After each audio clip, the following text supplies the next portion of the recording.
Hey, what's up guys? In this video, I'm going to talk to you about the various factors of my dreams that influence them. So I was able to go over my detailed dream logs and extract profound imagery and put them under certain categories, and this allowed me to enumerate the influences of my dream. So we have a pie chart here that depicts my average non-lucid dream influences. So let's start with brain processes. Brain processes are the randomness of the dream. It's when your brain interprets itself.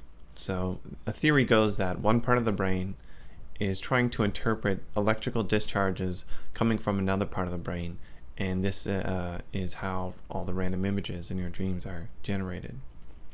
But the more images that are rendered around other images, the more this happens, the more manipulated it becomes by your subconscious mind. Or when you're lucid dreaming, it's going to be, from both your subconscious and conscious mind. It's just going to be a bit more controlled. But in this case, manipulation for me is done subconsciously. This is going to be a bit less for the average person who doesn't, lucid dream or astral project. So for me, it's like I just kind of modify my dreams subconsciously to make them more desirable.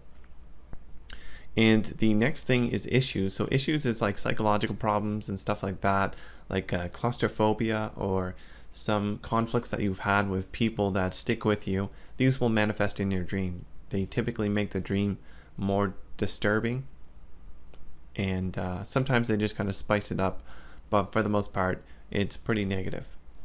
So you have astral feedback, and this is when your astral body is trying to communicate with your physical and or subtle body, and this doesn't necessarily mean that your awareness is jumping between your astral body and your physical body, because if it were, then astral feedback would be a greater number. So I'm just accounting for general feedback. The astral feedback images can be identified if the image is symbolic, actually has meaning beyond what you currently have for information in your mind, however you want to see it. If it's just information that you cannot possibly acquire and it's very symbolic, very meaningful, it's probably astral feedback. But it's really hard to categorize this, so I just put it at 5%. Next we have external stimuli. So this is going to be quite a bit less for the average person. I have a deficiency that makes me very sensitive to external stimuli even when I'm in REM stage. So I have sounds in my environment that I can hear that integrate into the dream. They generate imagery, generate feelings, stuff like that. And physical discomfort manifests in my dreams. It kind of blows. For instance, I one day heard my mother cooking supper, and I was sleeping and she was cooking supper in my dream as well. And also I have a pulling out teeth problem.